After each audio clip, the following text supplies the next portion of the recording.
All right. So today is a very special episode of BSing with Sean K, and I'm your host, Sean Kneese.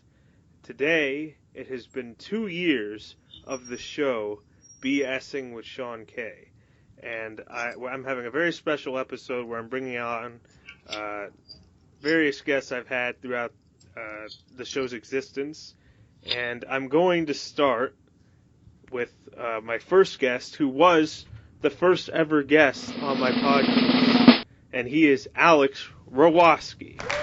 Hey! You've returned. I'm back. Yeah.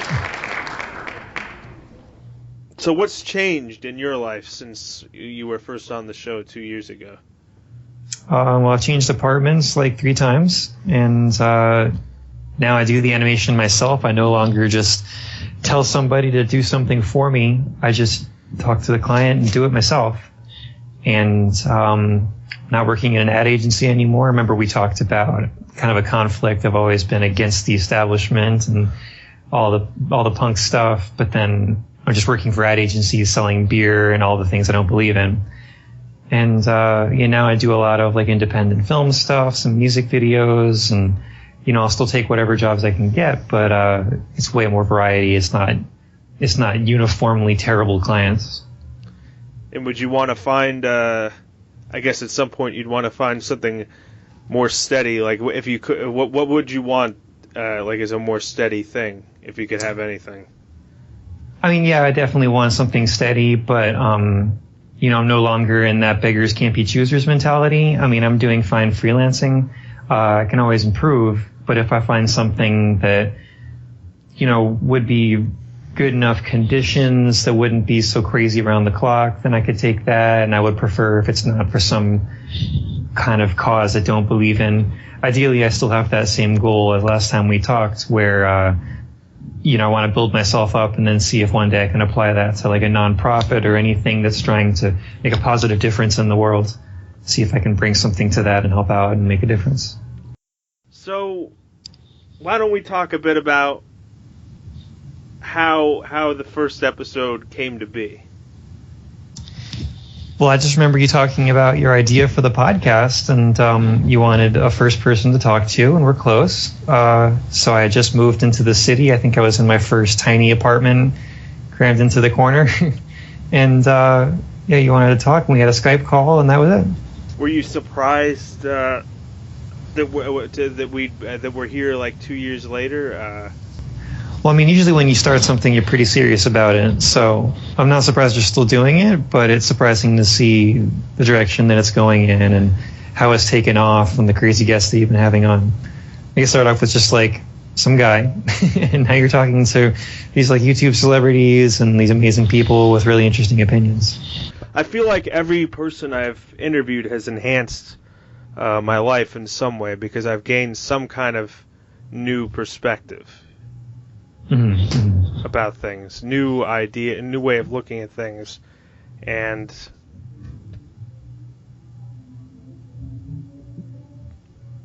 yeah, I feel like each interview is kind of, I've grown after every interview I've done. I feel like I think that's what you're doing for the viewers too. Like you're having these experiences from people you wouldn't have talked to normally.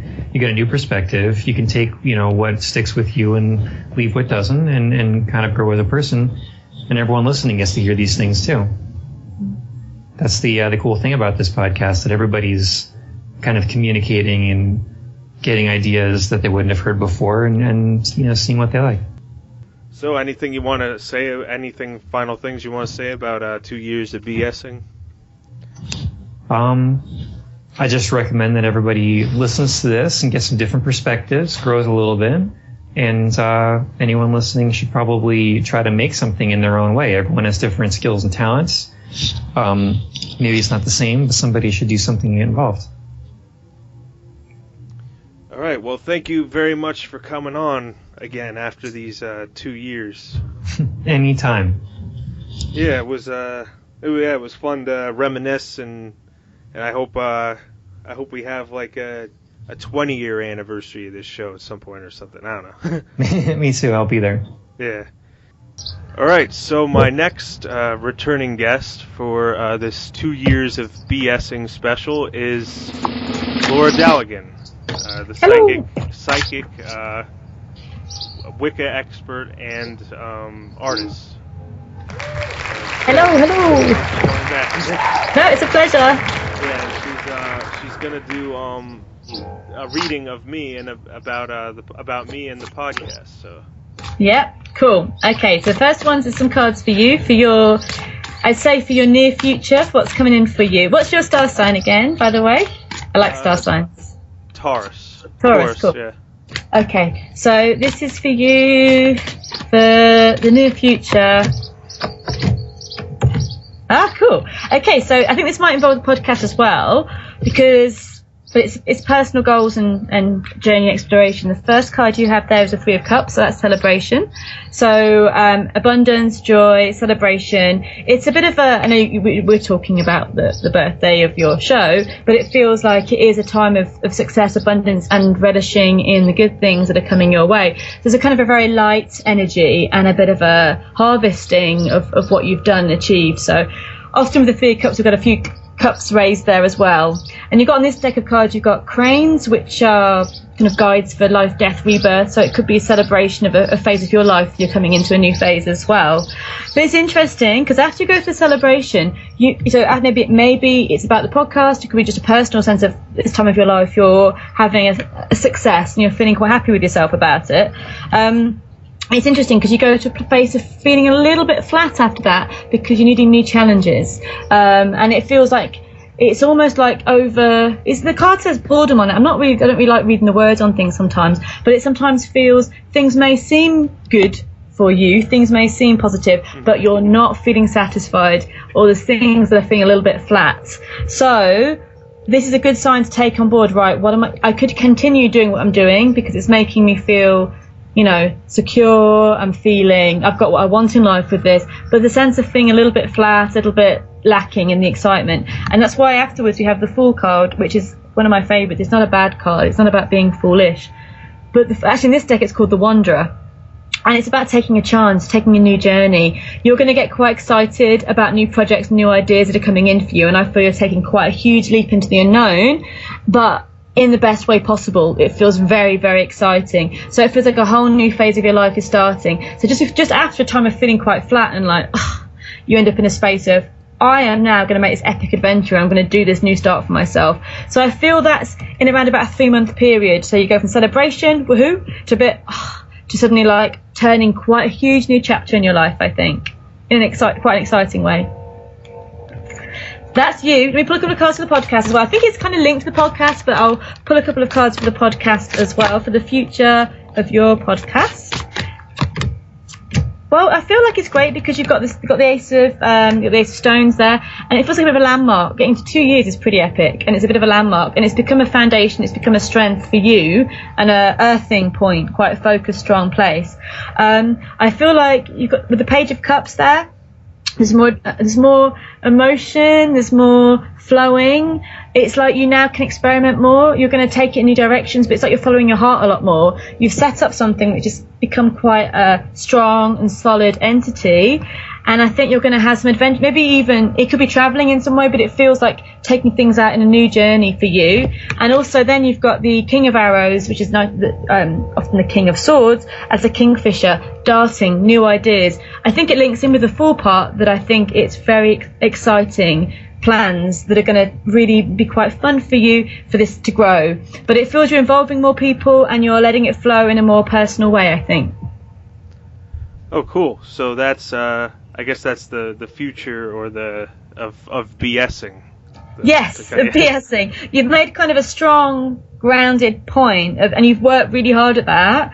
And now I think because you've got that, you can have a lot more fun with it personally, or you can follow your own goals. And I think you're going with the flow a bit more with things, taking things in a slightly more maybe fun direction for you. But it feels creative and it feels exciting. And it feels like there's loads of inspiration. There could even be more writing involved or more ideas, because I feel lots of sharp flashes of ideas coming through for you. You're like, yes. So you're not going to rest on your laurels, I don't think. I think you're going to be quite full of ideas, and your heart feels quite full of excitement about it and adventure, and quite light and playful as well. So I think we've taken it in some quite fun new directions. Cool. Well, yeah, thanks for doing the reading for the 2 years of BSing. That's all right. Yeah, and anything you'd like to say before? Well, if anyone would like a reading, come and find me, Daligan.com. And if you enjoyed these cards, they're gorgeous, aren't they? They're really lovely. The Wildwood Tarot, do check them out as well. But yeah, the reading for you looks and for you and the project looks very adventurous and full of new ideas. So even though you've done awesome for the last 2 years, I think there's bigger and more adventures to come. Cool. And then I guess we'll have to see what happens on the 10-year Exactly. anniversary. Yeah. Wow, yeah, properly global then. You'll be a lot of BSing then. A lot of BSing going on, 10 years of it. All right. Well, yeah, thank you. No, it's a pleasure. All right, so my next returning guest is stand-up comedian and YouTube vlogger Richard the Dick Coughlan.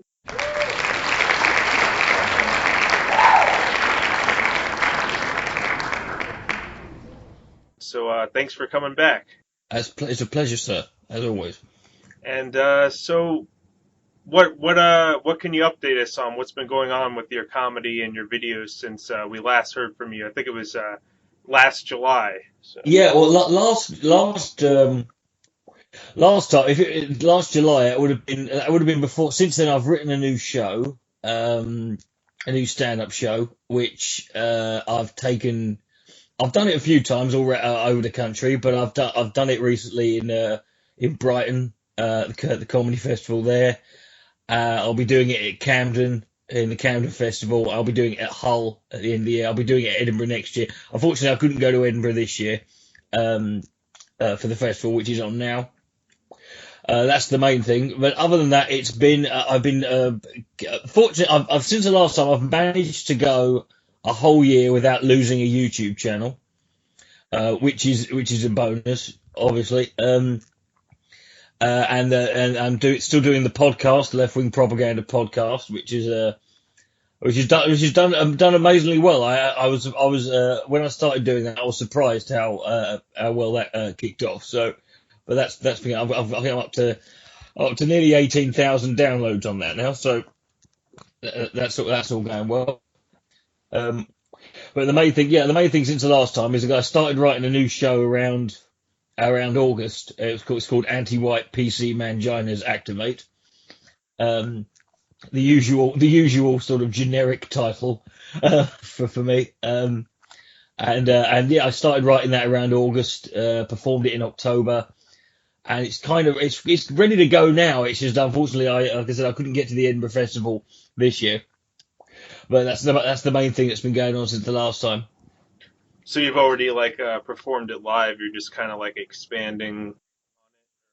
Yeah. Well, really, I took it to when I took it to Brighton in May. It was sort of all the material was just sort of there, and I did it for a week at the festival. And by the end of it, it was kind of all sort of fell into place. Really, it's the show.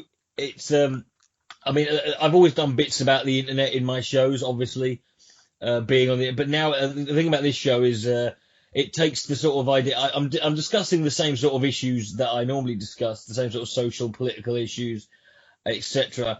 But I'm doing it. The theme of the show is specifically about doing it through the window of the internet, because now the internet is now in a place where it's no longer years ago, like 5 years ago, even 5 years ago, when I was doing stuff about the internet, it was kind of a niche-ish kind of market to do, because not everyone understood the internet. But now we're at a stage where the internet is something everyone's got. Your mum, your mum uses internet. Your grandparents use. We all remember the tragic day our mum tried to add us on Facebook and stuff like that. So so that's kind of what I'm looking at. I'm sort of taking plus it's relevant now. I mean, you look at you look at the news now, and it's like every time the news is on every day, there's a story about something someone said on Twitter that has got them in trouble, or some some post on Facebook that some politician has made that's got him in trouble. I mean, apart from Donald Trump, he's the only one that's sort of immune to that. It's kind of, I'm expecting a news story where it's like Donald Trump says something sensible on Twitter. He's the only one who's kind of immune to that. Every other politician or public figure gets in immense trouble. So I guess before we wrap up, like any other things you want to say, like about like 2 years of the podcast, or just like what you've observed? I mean, I don't know how many episodes you've listened to or whatever. I've done. Your podcast, you mean? Yeah. Oh right, yeah. I mean, I've listened to the Steve Hughes one. That was the main one. I listened to all the way through. Yeah, I mean, it's good, man. You just got to keep plugging away.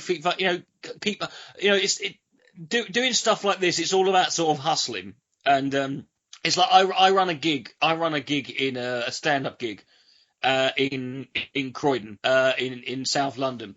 And it's a gig where I don't offer the act a lot of money. But it's one because I've been doing it a while, I know people, and so I can get in and sort of like, I can get acts who are worth way more than I'm paying. Because I'm hustling, because I'm just sort of saying, look, can you come in and do this? If you're not doing anything, you can come over.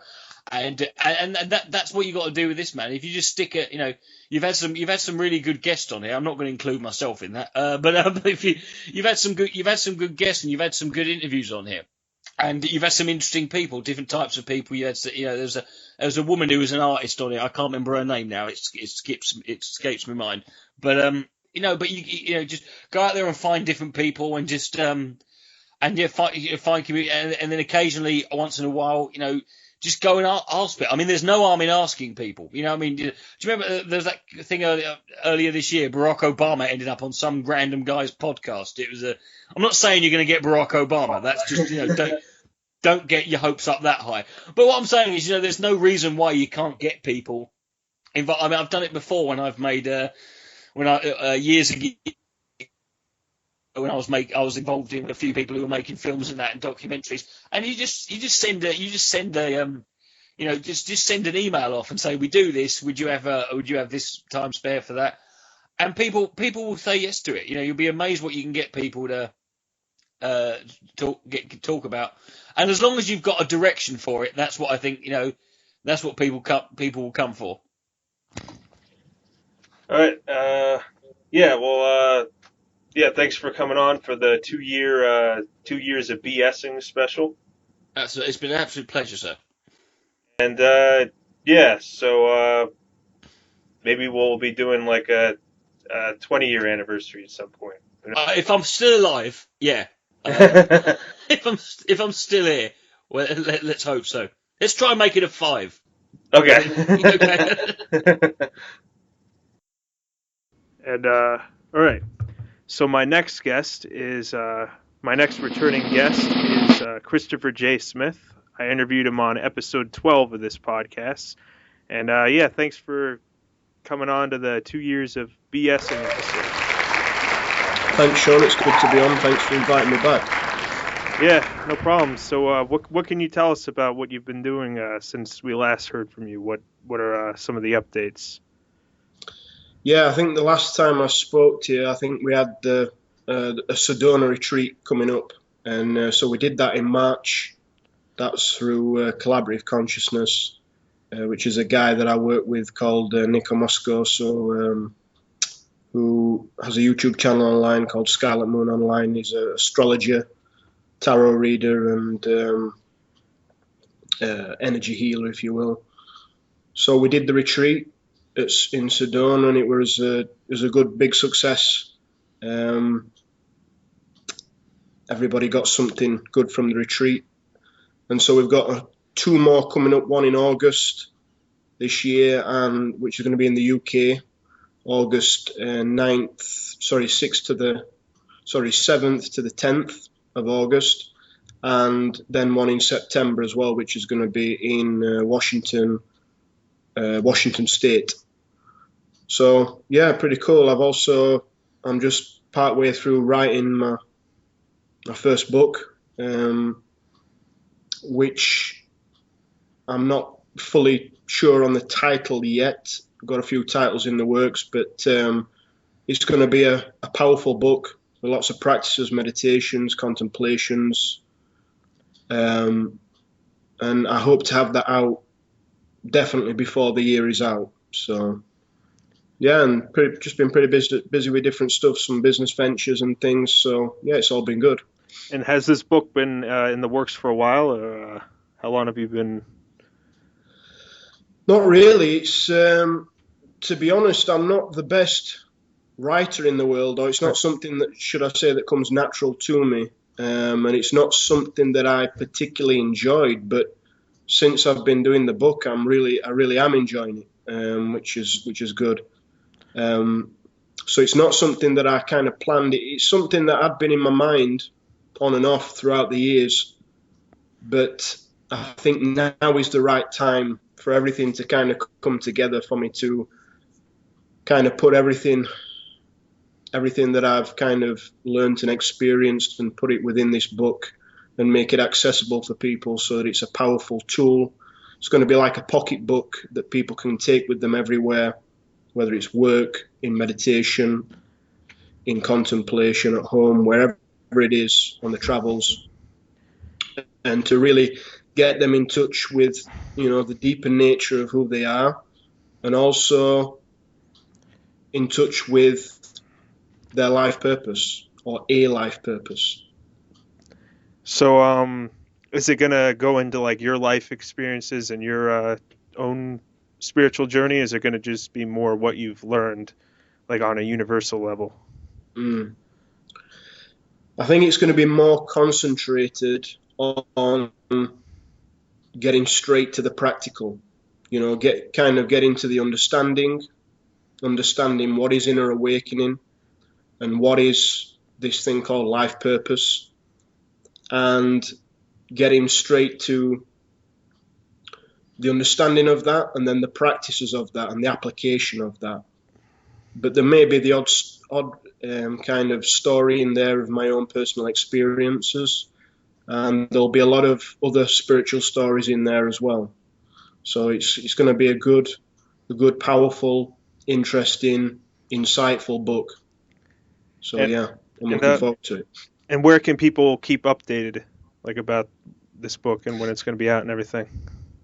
I'll update things on my YouTube channel, and I will leave links and things, and then people can there'll be updates on my website, silenttruth.co.uk.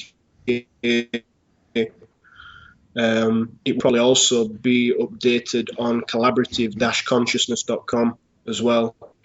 And also, if people come to my Facebook, which is Christopher J. Smith. All right. Well, and I was thinking for this special episode, an interesting topic would be like with this new age of information and podcasting and like all the new kinds of technology and media we have. In what ways has it what have been like the pros and cons as far as like people being more spiritually connected and people being less connected? It's a good question. Yeah, I think I see social media basically like it's a tool, and I think that it's always what makes the difference with a tool is the intention behind whatever it is that you're using that tool for. And obviously, as we know, a lot of people can use this tool of social media, Facebook, Twitter, YouTube, for more trivial things, for things. They can even use it for things that might not be productive in terms of conflicts and arguments and things like this. But that depends upon, again, the intention and the level of consciousness of the individual that's using the social media. So for somebody that is coming from, you could say, a higher level of consciousness, if you will, or you could say they're coming from more positive intentions, then I think it's a fantastic tool, because I think it connects people together. It gives people the ability to share all kinds of positive information and insightful information. So I think from that standpoint, I think it's a fantastic tool. I really do. Is there anything you want to say, like as a final kind of thing for this segment? Maybe about anything you want to say about, like, maybe my podcast or just like anything in general? Yeah, well, I love your podcast, and I love chatting to you, and I think you're doing a real good job with all the different guests, and I like your interviewing style. I always enjoy our interactions on here, and yeah, just keep doing what you're doing, man. I love these type of shows because, like we've just said about social media and about connecting people, I love it because it is about bringing that variety together, and chatting to kind of real people, if you will, or people that are more in the kind of, if you want to use the word, more underground, that are not kind of mainstream. Yeah. And I think that it's vital to get that as well, because not everybody makes it to the top, but yet everybody has something to offer, something valuable. And so, yeah, I really enjoy what you're doing. So, yeah, it's all good. Thank you. Yeah, I guess it's part of that thing where people, are in kind of their own little group of like ideology or whatever, and they forget that we're really just we're all kind of this, we're all humans, we're all and that we have a lot more in common than we might think. Absolutely, yeah. That is one of the first things within my book that I put, is that we have so many more similarities than differences, and we have to remember that. We all go through similar experiences. We all go through similar challenges and go through similar sufferings and similar kind of good times, if you will. We all share so many more similarities than differences. And if we can focus on the similarities and allow that to help us connect more together, then, it helps us become more accepting of the differences as well. All right. Well, yeah, this has been a very good conversation, I think. And thanks for coming on for the 2 years of BSing special. Oh, thanks for having me on, Sean. I appreciate it. Yeah, awesome. Thank you. All right. So my next guest on this episode of this special episode of BSing with Sean K, 2 years of BSing, is Hideous of the No One Likes Your Band podcast.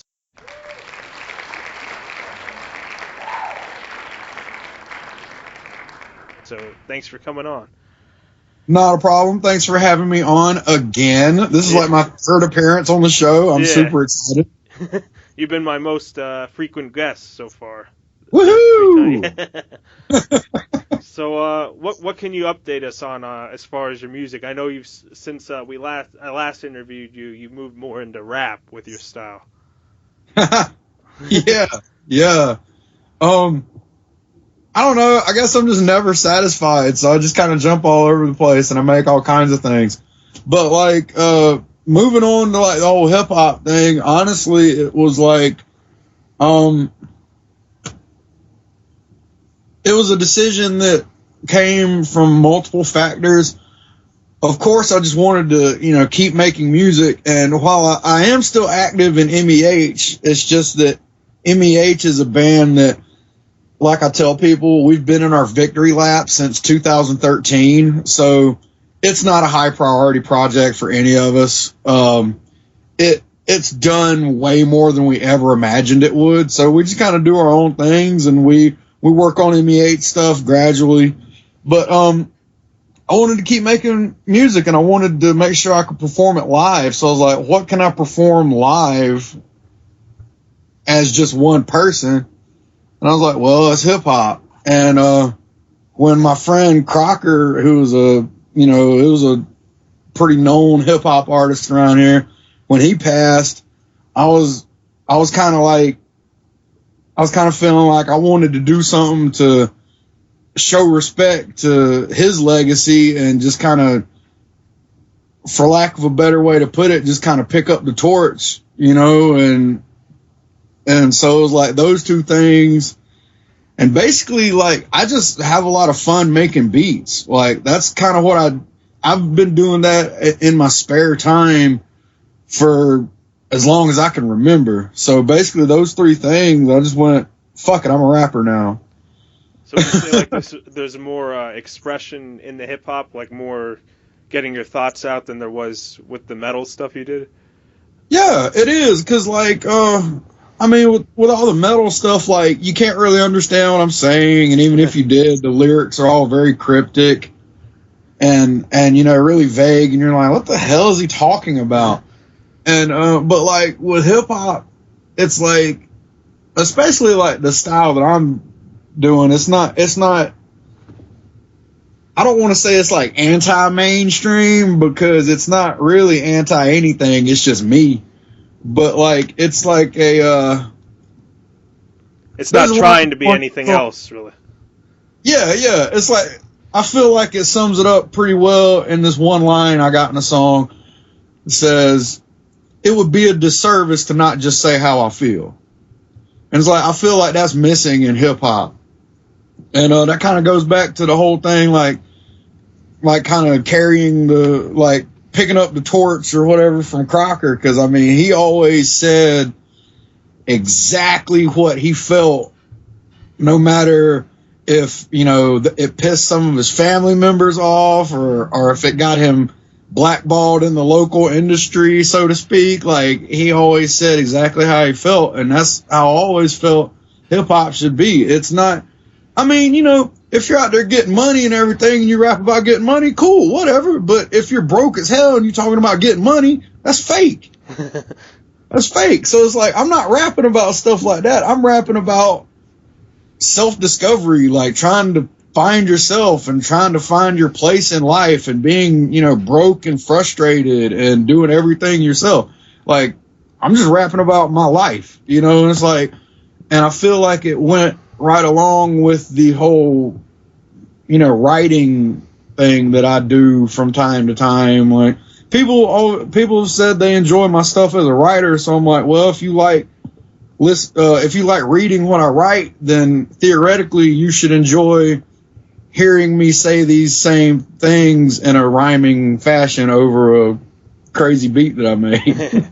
And I guess Determination was probably one of your most personal, right? That was about like your stress and all that. And yeah, I mean, a lot of the songs I write now they may not seem obvious lyrically, but it's all about just my life and how I see it. And Determination was really one of those songs where, and that's it's like I was telling you the other night. That's why I was so happy when I found that Alan Watts sample without any background music over it, because that section, well, I cut it down for time and just for pacing, because Alan Watts speaks very sort of paced and you know, like that. But like it worked out so well, because that whole little clip is basically another side to the same coin that I'm talking about on that song. Like, he's talking about, like, you know, you having your life in your own hands because basically you're God. Not, and you know, like, not in a politically kingly sense, but in the sense that you are everything. It's like, and everything like that. And not even in like an arrogant way or anything, but I just felt like it was really perfect.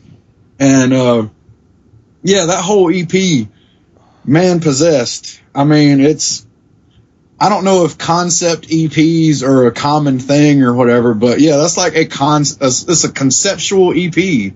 Like, literally, man possessed. Cause like, that's how I feel right now. I'm a man possessed by just the desire, and not even the desire, but the need to put music out there and then just more or less feel like it's coming from somewhere else in a way, or? So what? You almost feel like it's coming like from somewhere else, like some kind of inspiration, like the music you write, or?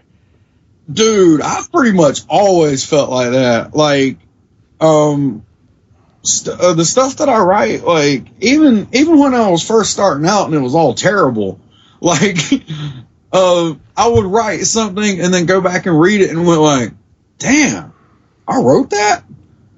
Like, cause I have like this kind of rule where I like, if I write something, I have to put it away for like at least a good 12 hours and just kind of forget about it so I can try to view it more objectively. And a lot of times I've just kind of caught myself going like, wow, I wrote this. This is kind of deep, I guess. But yeah, I don't know. I feel like, I almost feel like I didn't choose to make music. Music chose to come out through me. I don't know if that sounds pretentious or anything, but that's how I feel about it. Like, but if that's the case, I'm glad it did, because it's given me a very interesting life. Like, when I was a kid, my dream was being a well-known musician that could just walk into a room and would have people immediately know who I am, and then be able to work with other artists that I respect just by, like, calling them up and going, hey, let's do a song together, and being able to go do shows and meet interesting people and do all this and that. The only difference between my childhood dream and my life now is I don't make like hardly any money at all, and I haven't traveled the world. But that's it. Like, lots of people know me. I've worked with so many people that I respect. I've met loads of the most interesting people on the planet. Like, I've had, great in-depth conversations with total strangers. And, I feel like in a way I've gotten everything that I wanted. I'm getting everything that I wanted out of music. Like, I want to just live a fun, interesting life, and that's what I live. But it's just, I'm not, a star, so to speak. And I don't really care about that. As far as like the whole 2 years of podcasting thing, man, that's fucking awesome. And like I've told you before, I really dig what you got going on with this show, because it's truly unique. You're talking to a wide cross section of people from all kinds of different backgrounds, doing all kinds of different things. But at the end of the day, they're all people who are doing the thing that they want to do. And it's like you've got kind of a philosophical, existential comedy show almost. It's really cool, man. And you thought the new... I wish you continued success, man. Like I said, you liked and I updated the description and everything to say that, because before because I thought it was more than just interviews. It's about who I choose to have on. It's kind of non 9-to-5ers.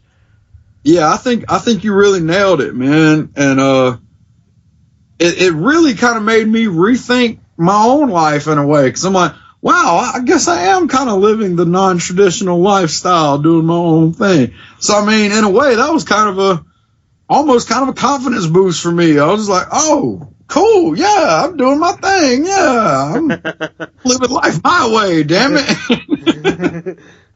But yeah, that's really awesome, man. And that's the beauty of podcasting, though, right there. Like, you're not going to be able to hear perspectives from all these type of people on television, or even, public access television necessarily. It's just, this is one of the reasons why the internet is such a great thing, because you get to hear so many different perspectives from so many different people that normally don't even get a voice, and you're giving those people a voice, man. And that's a beautiful thing.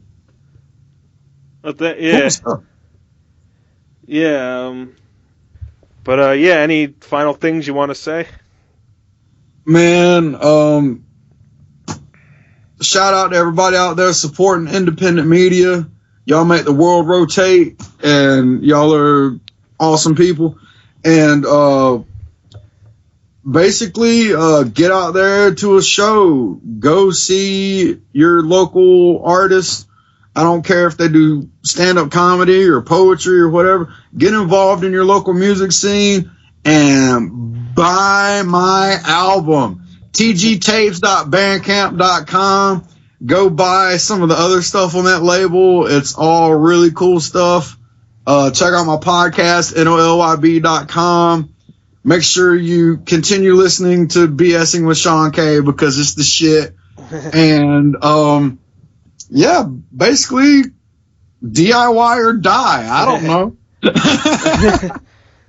And and definitely check out his album. Actually, I meant to say this earlier, but like you and what was that other guy you have? Gani? How do you say his name? Gani? Gani Gatama. Gani Gatama. Yeah, you and Gani Gatama have become like two of my favorite rappers at this point. So. Sweet. Yeah. Sweet. I'm gonna make sure to tell him that, because he actually just had a kid, so I don't know if he's even trying to rap anymore. So I'm just like, oh man, people still listen to you. Go out there and rap.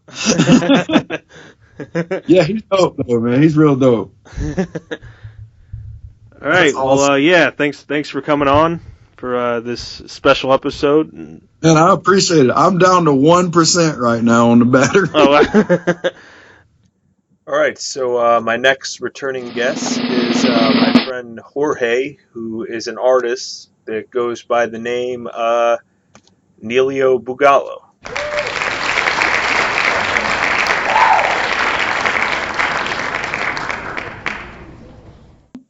Hello, how are you, Sean?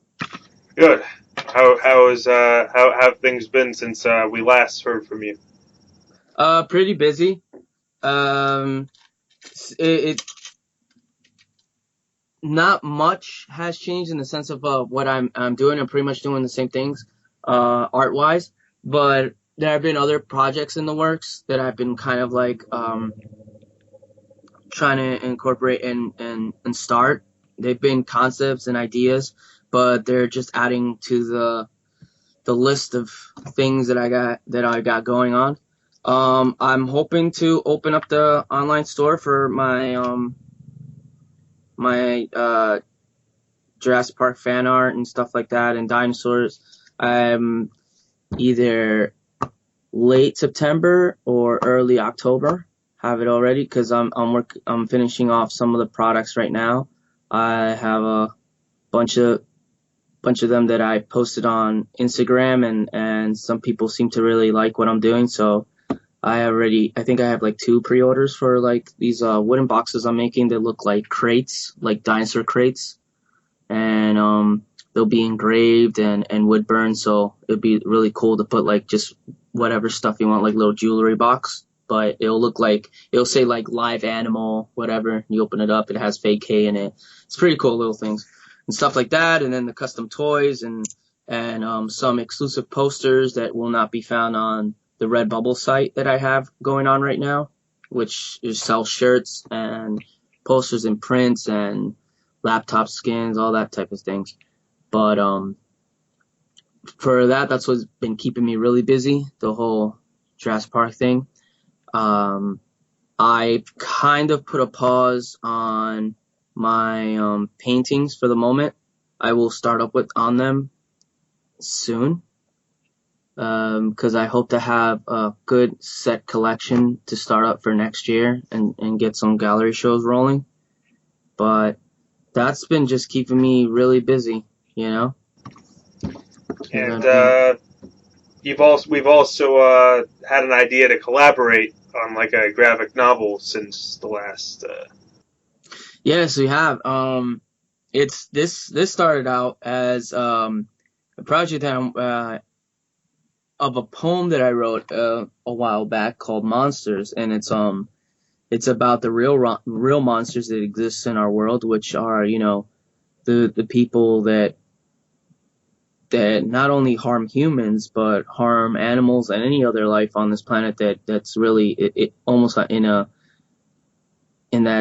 way that shouldn't be, you know, like serial killers, child abusers, and animal abusers and all that sorts. And it was a poem that I wrote, and it starts, like talking about how monsters are real and whatnot, but you're thinking at the beginning of the poem, it's just monsters, like Monsters Inc. or like ones that live under your bed, but you end up finding out that I'm really talking about human beings. And so then I thought, wow, maybe I can incorporate this in sort of an art form. So I was looking at videos on YouTube where, talking about like the most evil type of people and whatnot. And from there, I rediscovered the deep web and dark web and stuff like that. And I've read about it for a long time. But that I rediscovered how evil some people can be with some of the stuff that's posted on there. And a lot of it's on the surface web too, but just, whatever. And I had sent you some videos like, hey, check this out. Look how messed up this stuff is, And you saw some of them, and then we actually an idea. And you formulated the idea. You put the basic concept. And I had kind of an idea in the same, and we kind of just meshed it together. And it's become something that we've been discussing lately. And it sounds like a very promising project. Do you want to discuss what it is? Yeah, it's called Dark Shadow, about like this being that's not really human, but he's like a vigilante, and he can take the forms of he can change his form at times too and trick people. And what he does is he goes and he hunts down the people who own those sites, and he kills them. But like he usually takes the form of their victim.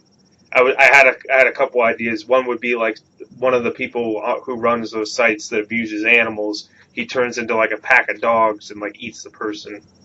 Yeah, it's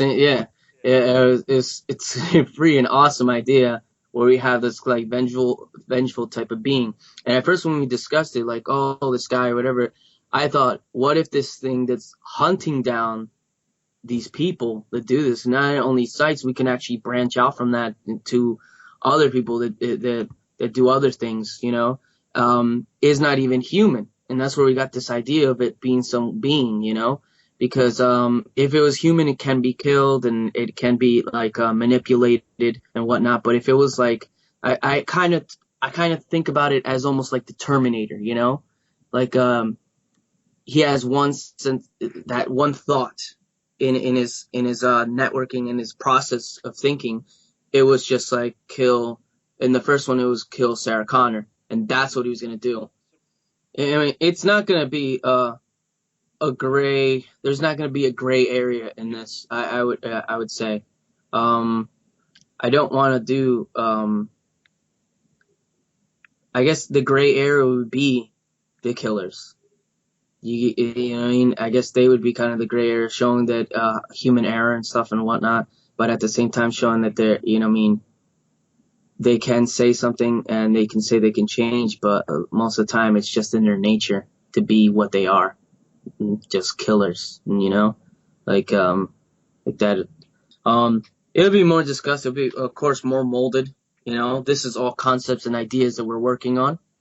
But mostly, you're gonna be doing the draft and writing, and I'll be illustrating it, which is awesome because it takes a lot of like I told you, like on the last segment, I was working on my own graphic novel, and it's taking such a long time because I'm writing it and drawing it. So it's like, but just being able to just concentrate on the illustration, it's awesome. It's not like we're creating something, we'd be creating something on the realms of real, by putting real things that are really going on, like human trafficking and child abuse and animal abusers and whatnot. That's all real shit. But at the same time, we're creating this being or whatever, so it'd be kind of a supernatural thing. So we can embellish certain things. You can make it scarier, but at the same time, the truth is always scarier than that. I guess would be the point of this thing. It'd be created kind of like as a consciousness of every person on the world. That's kind of like we're tired of losing our daughters and sons and blah blah this and that and seeing all this abuse, like kind of like almost like what happened with that lion, which pretty much. I'm a huge animal rights person, and with that whole like media frenzy that happened with that lion that got killed, and a lot of people are saying, "Oh man, fuck that. We don't care about that lion," and blah blah blah. And a lot of people actually cared. And the point being, it's just about a lion. It's about what we are doing to these species on our planet. I posted something. I think you saw it, like 100 species since in the last 100 years, all gone, and most of them is because of us. But it's humans have become somewhat of a plague when it comes down to it with nature. We destroy. We just go in. We just these parasites just munching on the planet, just taking it apart. The whole thing. What I was trying to say about that line was that now it's brought the forefront. It's brought this issue to the forefront of poaching these animals, from elephants to the rhinos. I think there's one white rhino alive now. One. The other one just died, and I think it's just one. If I'm wrong, then it might be 3, but I'm pretty sure it's just one, because I had read somewhere it's the last remaining one, because the other one just passed away. That's one. When this species was rampant in Africa, now it's just down to one animal. That's horrible. That's incredibly horrible. It's like, and now, with the lions, they killed this lion that was a protected lion, and it's the way that this lion was killed that has become a huge issue. It was lured out of its preserve and shot with an arrow, which is illegal in some of the hunting regulations they have in Zimbabwe. And it suffered for 48 hours with this arrow in it. And then it was shot down with the kill strike. And then, bam, cut off its head, skinned it. And then left this beautiful creature to its carcass just to rot in the sun. But it's fucking disgusting. It's horrible. And it's like, what type of person do you have to be to go out there and do this? Like, I don't know. And it bothers the hell out of me. And that's what I guess resurfaced my whole monsters poem that I wrote a long time ago. But it resurfaced that. It came back to the surface. So I'm like, wow, this is a perfect example of how much of a piece of shit some people can be. And this guy's a rich guy, and he's like hiding out.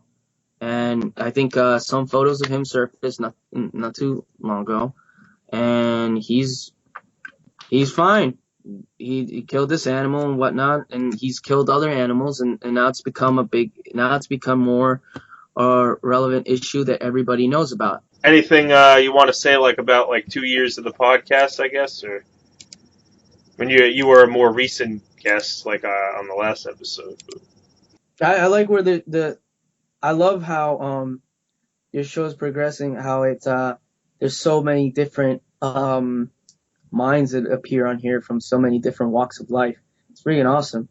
And it's cool to be on another podcast where the first podcast I was just basically talking about how I am as an artist, and this one I'm just telling you a bit about my world in general, how I view the world. Yeah. How a lot of this stuff influences my art anyway. It really does. Even though I draw a lot of dinosaurs, but I don't know. I just I really want to see a better world, and I don't like the one that we're in right now. It's just there's so many wrong things and whatever. And I don't know. It's just it's growing up, just seeing a lot of these things. I always wondered why this, why that, and now as more I find out, it's kind of freaking scary how this world can be so cruel. It's like Boy Meets World, but really messed up. Yeah. But I don't know, man. You just keep doing your thing with these podcasts. They're awesome, and I love hearing all these walks of life and what their story was and how they became like what they are now, or what influences them, what is their inspiration. It's pretty cool seeing so many different views, you know. So yeah. So I can't wait to hear the anniversary one. All right. Well, thanks again for coming on, Nelio, and Yeah, no problem, man. yeah. So we'll move on to the next segment now. All right. So my final guest for this 2 years of BSing special is my friend Jake Thrain.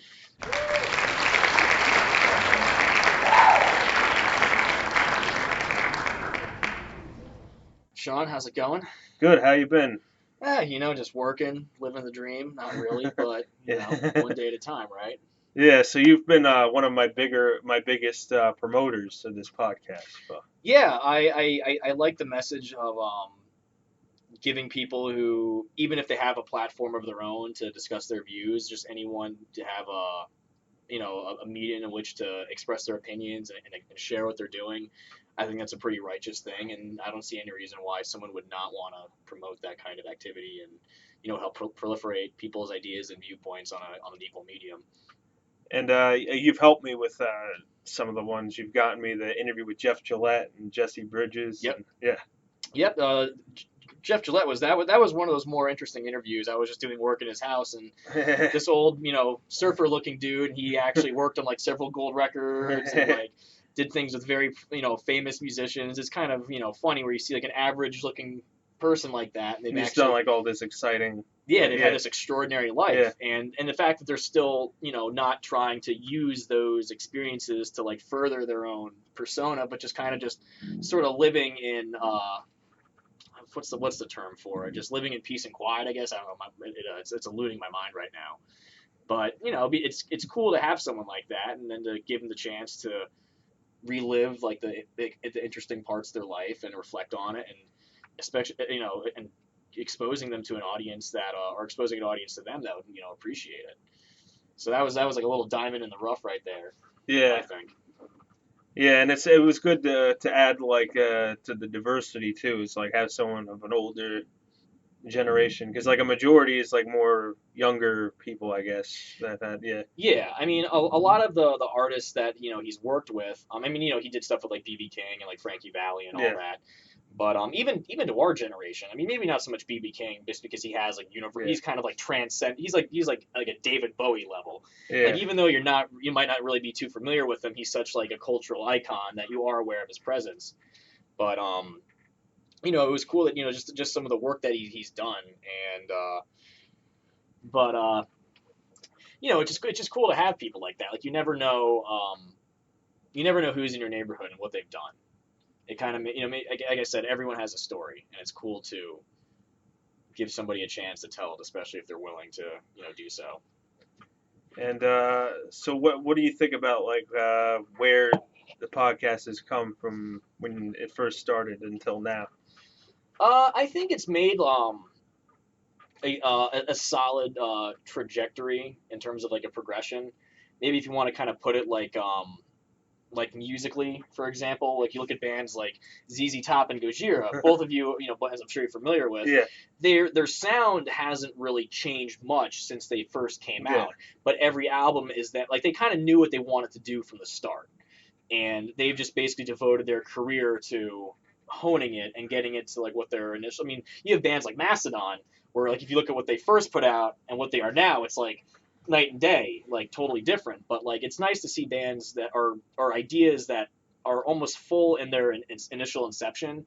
It's just you kind of gotta like iron out the imperfections, and kind of with each step, even if it's only a gradual change, you see like, well, like I like what I'm doing, but maybe you just do this tiny little thing a little bit differently. So it's a honing process, and that's what I view the show as. I mean, when you have an idea of giving interesting people a platform in which to speak their minds, that's a really good idea from the start. There's not much you need to do to improve upon that. Like that's a really like self-perpetuating idea. But I think what the show has really grown is just in the unexpected variety of the guests that you have. that's probably the strongest thing. Like, I don't think the format of the show itself needs much changing. It's just you always got to keep bringing in those interesting individuals to let them, tell their tales. Yeah. And I guess it's just like having an eye for people like that and Yeah. reaching out. Yeah. I mean, it's not to say like, like everybody has a story. They might not all be interesting. Yeah. But, I mean, just to, give them the chance to, if they're willing to share it. I mean, like there's a couple other, people I'm going to try to get on the show. My roommate's band, the Zombie Mafia, they've been, a very prominent local Jersey horror punk band, for lack of a better term. They've been around for a while. I'm still trying to set up that interview for your Halloween special that we talked about, but it's hard enough to get them together for a show or a practice. Yeah. So maybe we'll have to try to figure something that out. But no, I mean the guitarist Dave, who I've spoken to, he seems very down to it. I've spoken to a couple of the other bandmates as well, and I think it's something that they would appreciate.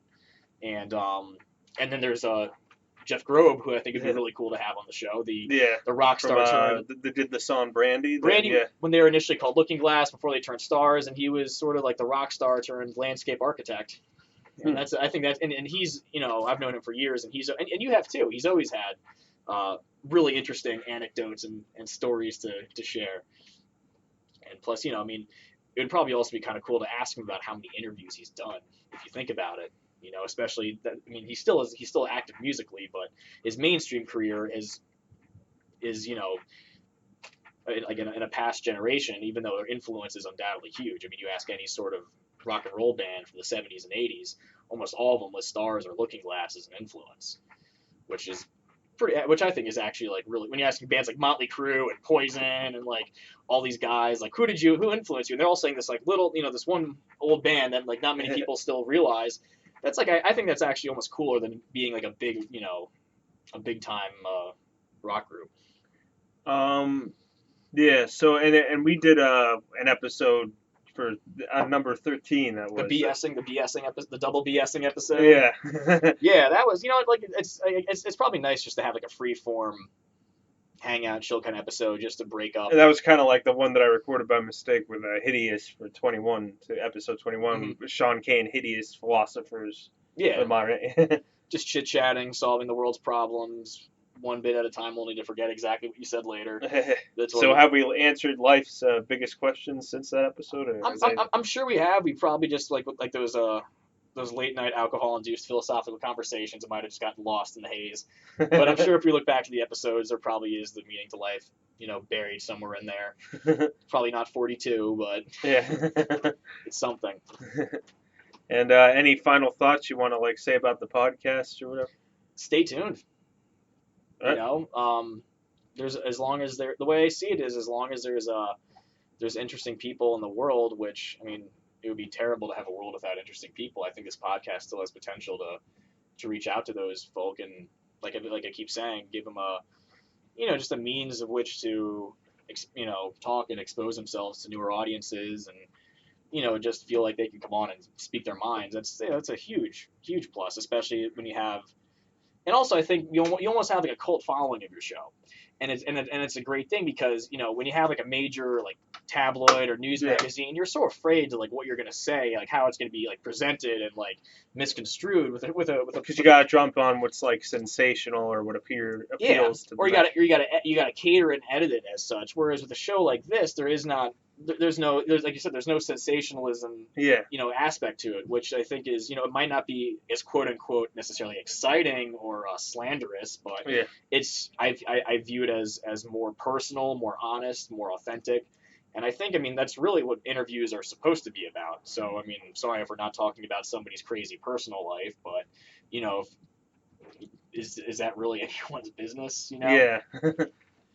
Yeah, so, yes, stay tuned and keep checking in. And also, and to the listeners out there, if they know anybody who thinks would make for a good guest or have some wise words to share, to send them your way.